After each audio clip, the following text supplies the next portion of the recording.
Ikatan Kenegarian Gunung Padang alias sekitarnya IKGPS melaksanakan beralek gadang dalam rangka pengukuhan dan pelantikan pengurus terpilih masa bakti tahun 2022-2025. Sebagai ketua terpilih tahun 2022-2005 diketuai Samsir Tanjung.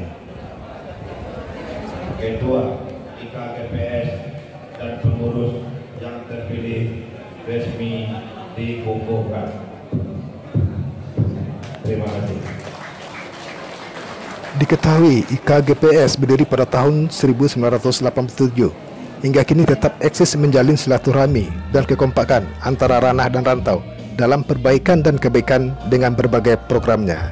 Awalnya kami dulu masih baru-baru ya.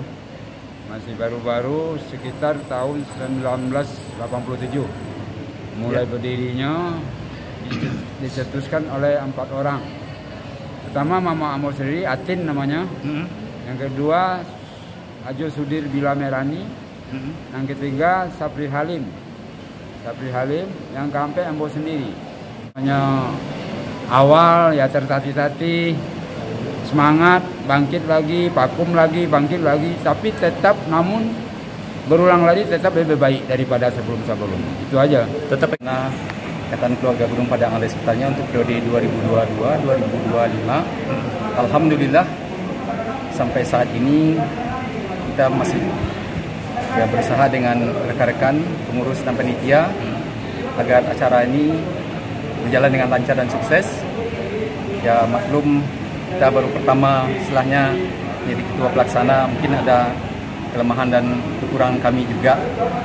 Jadi kami tetap berusaha, dan juga terima kasih kepada para donatur sponsor yang ikut memberikan supportnya dengan moral maupun material, pada para panitia, para masyarakat IKGPS yang ada di Jabodetabek ikut berpartisipasi dalam rangka menyukseskan dan